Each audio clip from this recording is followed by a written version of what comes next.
Good morning everyone. आज हम लोग socialism in Europe and the Russian revolution का पार्ट 7 जा रहे हैं डिस्कस करने। Part 6 already we have discuss about the February revolution के बारे में हम लोग बात किए थे और उसका इम्पैक्ट क्या पड़ा था फेब्रुवरी रेवोल्यूशन का, इसकी बात किए थे। आज जो है अक्टूबर रेवोल्यूशन के बारे में बात करेंगे पार्ट 7 में, और इसका इम्पैक्ट क्या पड़ा अक्टूबर रेवोल्यूशन का रशिया पे, उसकी बात करेंगे। तो चलते हैं।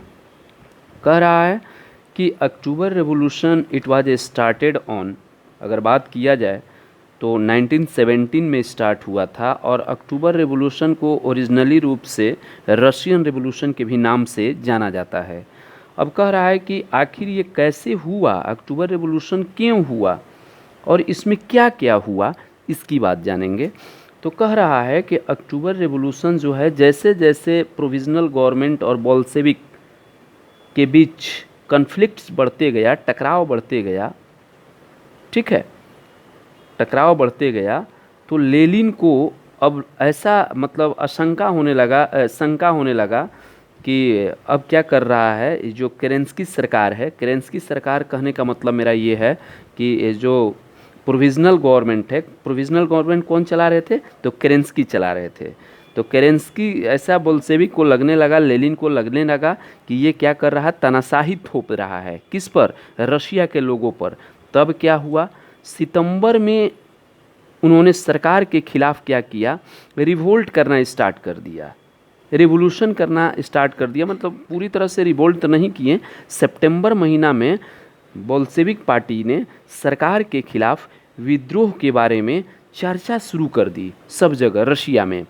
और उतना ही नहीं, सेना और फैक्ट्री सोवियत में मौजूद बोल्शेविक को इकट्ठा किया गया। अब मतलब सेना और फैक्ट्री के जितने सारे वर्कर्स थे, बोल्शेविक पार्टी ने उसको इकट्ठा करना स्टार्ट कर दिया। और 16 अक्टूबर 1917 को लेनिन ने पेट्रोग्राड सोवियत और बोल्शेविक पार्टी को सत्ता पर कब्जा करने के लिए राजी कर लिया, मीटिंग कर लिया कि हमको क्या करना है, अब पूरी तरह से केरेंस्की गवर्नमेंट जो है, प्रोविज़नल गवर्नमेंट है, उस पर एकदम कब्जा कर लेना है। ये बात कब किया गया, तो 16 अक्टूबर 1917 को किया गया। लेनिन ने ऐसी बात कही, पेट्रोग्राड सोवियत और बोल्शेविक पार्टी को सत्ता पर कब्जा करने के लिए राजी कर लिया गया कि अब सत्ता पर कब्जा किया जाएगा। ठीक है, सत्ता पर कब्जा करने के लिए लियोन जो हैं ट्रोट्स्की के नेतृत्व में क्या हुआ कि सोवियत की ओर से, ये कौन थे भाई, लियोन ट्रोट्स्की, ये सोवियत के राष्ट्रपति थे, की ओर से एक सैनिक क्रांतिकारी समिति का भी गठन किया गया। ठीक है, किसको, तो कह रहा है कि the Bolshevik under the Leon Trotsky decided the seize the power, यानी लियोन ट्रोट्स्की जो थे ये सोवियत के राष्ट्रपति थे, और इन्होंने एक क्या किया, रिवोल्यूशनरीज, सोल्जर रिवोल्यूशनरीज समिति का गठन किया। इस बात का खुलासा नहीं किया गया कि योजना किस दिन लागू किया जाएगा, लेकिन क्या होता है कि पूर्ण रूप से 24 अक्टूबर को क्या किया गया, विद्रोह शुरू कर दिया गया। कहाँ, रशिया के अंदर, किसके खिलाफ, तो प्रोविज़नल गवर्नमेंट के खिलाफ। संकट की आशंका को देखते हुए जो प्रोविज़नल गवर्नमेंट में जो प्रधानमंत्री थे, जिसका नाम हम केरेंस्की बोल रहे थे, केरेंस्की ने क्या किया कि ये बाहर चले गए। कहाँ, सैनिक लाने के लिए, कहाँ, रशिया में।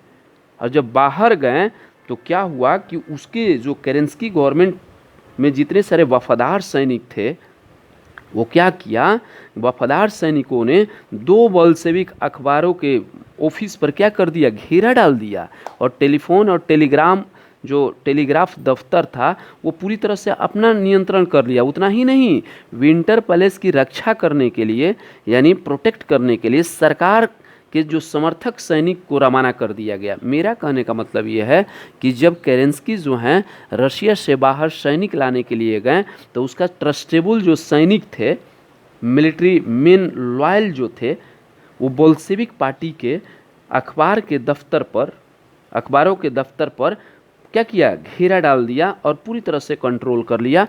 और विंटर पैलेस को बचाने के लिए केरेंस्की के जो सिपाही थे वो पूरी तरह से सरकारी कार्यालयों पर और विंटर पैलेस पर रक्षा करना स्टार्ट कर दिया। लेकिन हुआ क्या, पलक झपकते ही क्रांतिकारी समिति ने भी, बोल्शेविक पार्टी और जो रिवोल्यूशनरी कमेटी थी, पलक झपकते ही अपने समर्थकों को आदेश दे दिया कि सरकारी कार्यालयों पर क्या करो, कब्जा कर लो और मंत्रियों को क्या कर लो, गिरफ्तार कर लो।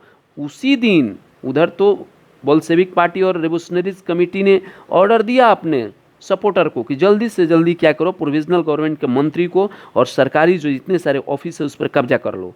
और साथ में क्या हुआ, उसी दिन अरोरा नामक, ये देख रहे हैं ना अरोरा, ये यहाँ पर आप देख रहे होंगे, ये पिक्चर है, अरोरा नामक ये क्या है, युद्ध पोत है, यानी जहाँ से क्या किया जाता था, विंटर पैलेस पर बमबारी शुरू कर दिया। यहीं से विंटर पैलेस पर बमबारी स्टार्ट कर दिया और इसने ये सिग्नल दिया बमबारी करने के लिए, ठीक है, बमबारी करना स्टार्ट कर दिया। अब क्या हुआ कि उतना ही नहीं, नेवा नदी के रास्ते ये जो युद्ध पोत है जहाँ से इन्होंने बमबारी करना स्टार्ट कर रहा है विंटर पैलेस पर, नेवा नदी के रास्ते भी आगे बढ़ते गए और बहुत सारे सैनिक ठिकाने पर क्या किया, बोल्शेविक पार्टी का नियंत्रण होते चला गया। और शाम ढलते ढलते पूरी शहर, यानी कह सकते हैं कि पूरा शहर रशिया जो है क्रांतिकारी समिति के नियंत्रण में हो गया। पूरी तरह से क्या हो गया, क्रांतिकारी समिति के नियंत्रण में हो चुका था। मंत्रियों ने, जो भी केरेंस्की गवर्नमेंट, प्रोविजनल गवर्नमेंट के अंदर जो भी मंत्री थे वो क्या कर दिए, आत्मसमर्पण कर दिए, अपने आप को सरेंडर कर दिए। और पेट्रोगार्ड में क्या किया गया, अखिल रूसी सोवियत कांग्रेस की बैठक हुई और जिसमें बहुमत ने बोल्शेविक की कार्रवाई का समर्थन किया कि नहीं नहीं, बोल्शेविक पार्टी ने बहुत अच्छा किया है प्रोविजनल गवर्नमेंट पर। क्यों? क्योंकि प्रोविजनल गवर्नमेंट मनमानी करना स्टार्ट कर दिया था। अन्य शहरों में भी बगावत होने लगी, किसके खिलाफ, प्रोविजनल गवर्नमेंट के खिलाफ। दोनों तरफ से जमकर गोलीबारी हुई, खास तौर से मॉस्को की बात किया जाए उसमें। लेकिन दिसंबर तक मॉस्को पेट्रोगार्ड इलाके पर बोल्शेविक का नियंत्रण पूरी तरह से क्या हो चुका था, स्थापित हो चुका था। तो इस तरह से क्या हुआ कि पूरे रशिया पर अक्टूबर रेवोल्यूशन होने के बाद क्या हुआ कि प्रोविजनल गवर्नमेंट पूरी तरह से सरेंडर कर दिया और वहाँ पर बोल्शेविक पार्टी क्या कर लिया, पूरी तरह से सरकार को अपने कब्जा में ले लिया। इस तरह से अक्टूबर रेवोल्यूशन हुआ था। अब कह रहा है कि अक्टूबर रेवोल्यूशन हुआ तो क्या चेंजेस देखने को मिला, which type of the changes seen in Russia, Russia के अंदर किस तरह का इम्पैक्ट पड़ा, किसका, अक्टूबर रेवोल्यूशन का क्या क्या चेंजेस देखने को मिला, बोल्शेविक पार्टी ने क्या क्या आदेश जारी किया, ठीक है, सत्ता में आने के बाद। उसके बारे में देखते हैं कि क्या हुआ थोड़ा सा। तो कह रहा है कि most industries and bank were nationalised in November 1917। अक्टूबर में अक्टूबर रेवोल्यूशन हुआ और नवंबर में मोस्टली रशिया के इंडस्ट्रीज हो या बैंक हो उसको नेशनलाइज कर दिया गया। नेशनलाइज कहने का मतलब ये है कि किसी एक आदमी का इस पर नियंत्रण नहीं है, ये सरकार के नियंत्रण में अब रहेगा। और लैंड, क्या कहा, लैंड को क्या कर दिया गया, अब कह रहा है लैंड को सोशल प्रॉपर्टी डिक्लेयर कर दिया गया। कहा कि किसी एक हाथ में जमीन नहीं होगा और किसानों को नोबिलिटीज पर यह भी आदेश दे दिया गया पीजांट्स को, peasants were allowed to seize the land of the nobility. किसानों को नोबिलिटी के जमीनों पर कब्जा करने के लिए एकदम खुली छूट दे दी गई। ये किसका इम्पैक्ट देखने को मिला, अक्टूबर रिवॉल्यूशन का देखने को मिला। उतना ही नहीं, शहरों में यहाँ कह रहा है कि न cities Bolshevik enforce the partition of the large houses according to the family requirements. और ये भी कहा गया कि शहरों में बोल्शेविकों ने मकान मालिकों के लिए प्राप्त हिस्सा छोड़कर, उनके परिवार के अनुसार उनका घर छोड़कर उनके बड़े मकानों के छोटे छोटे हिस्से कर दिए गए, बांट दिए गए। बेघर लोगों को घर दे दिया गया ताकि बेघर को ज़रूरतमंद लोगों को भी रहने की जगह दी जा सके। उतना ही नहीं, उन्होंने क्या किया, they ban the use of the old title of the aristocracy. उन्होंने क्या किया, जो ओल्ड ट्रेडिशन चल रहा था, पुरानी जो पदवी का इस्तेमाल किया जा रहा था, ये राजा जी हैं, ये नोबिलिटी हैं, ये कलरगी हैं, ये बड़े आदमी हैं, ये अल्ट्रा रिच हैं, ये सब वर्ड पर क्या कर दिया गया, रोक लगा दी गई कि कोई भी पोस्ट, कोई भी पदवी नहीं होगा, सब समान हैं। परिवर्तन को स्पष्ट रूप से सामने लाने के लिए सेना और सरकारी अफसरों की उतना ही नहीं, new uniform where design for the army and the officers through the clothing competition the Soviet क्या किया गया,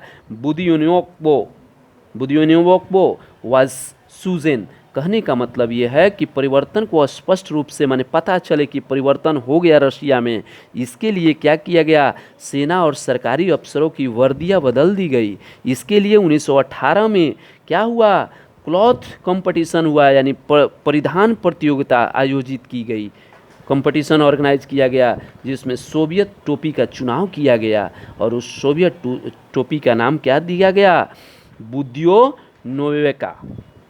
ठीक है। और बोल्शेविक पार्टी का भी नाम क्या कर दिया गया, बदल दिया गया। Bolshevik party was rename the Russian communist party, और बोल्शेविक पार्टी का नाम बदलकर रूसी कम्युनिस्ट पार्टी कर दिया गया, बोल्शेविक रख दिया गया।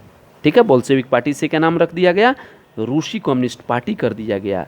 और नवंबर कह रहा है कि नवंबर 1917 में बोल्शेविक ने संविधान सभा के लिए चुनाव कराए, लेकिन इन चुनावों में उन्हें बहुमत नहीं मिला।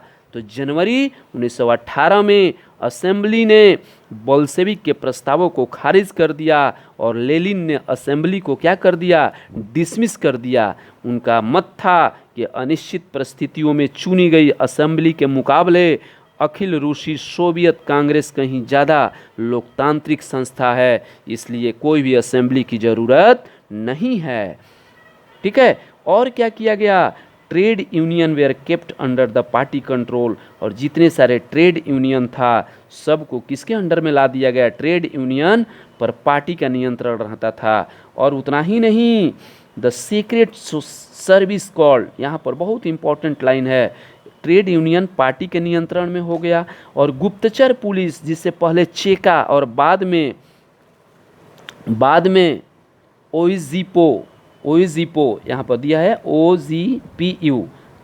ओजीपीयू तथा एनकेवीडी का नाम दिया गया। ठीक है, यानी कहने का मतलब ये क्या किया गया, सीक्रेट पुलिस को क्या कहा जाता था, चेका कहा जाता था, और बाद में उसको क्या किया गया, नाम दे दिया गया, कौन कौन, ओपीजीपीयू और एनकेवीडी। ठीक है, नाम दे दिया गया। बोल्शेविक की जो भी आलोचना करते थे, ये सीक्रेट सर्विस पुलिस का काम था कि जो भी बोल्शेविक पार्टी या बोल्शेविक गवर्नमेंट को आलोचना करते थे, वो ये क्या करती थी, सीक्रेट सर्विस उसको दंडित करती थी, उसको पनिशमेंट देती थी क्रिटिसाइज करने पर बोल्शेविक पार्टी को। तो बहुत सारे, और उतना ही नहीं, बहुत सारे जो भी यूथ राइटर थे, कलाकार थे, वो भी पार्टी की तरफ क्या हो गए, अट्रैक्ट हो गए, और वह समाजवाद और परिवर्तन के प्रति क्या हो गए, डिवोटी हो गए। और अक्टूबर 1917 के बाद ऐसे जो भी आर्टिस्ट थे, कलाकार थे, राइटर थे, ने कला और वास्तुशिल्प के क्षेत्र में नए प्रयोग किए गए, लेकिन पार्टी द्वारा थोपी गई सेंसरशिप के कारण बहुत सारे लोगों का पार्टी से मोह भंग होने लगा था। और इसी तरह से मोह भंग जब होने लगा तो रशिया के अंदर एक नया चीज़ भी देखने को मिला।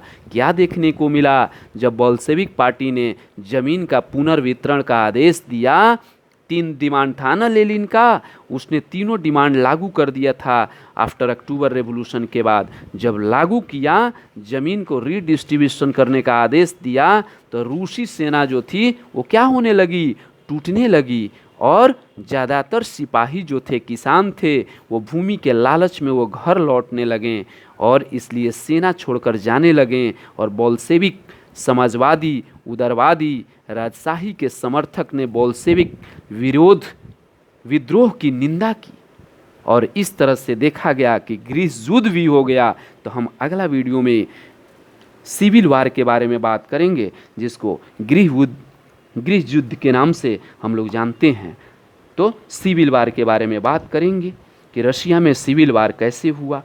आई होप दैट आपको समझ में ज़रूर आया होगा अक्टूबर रेवोल्यूशन।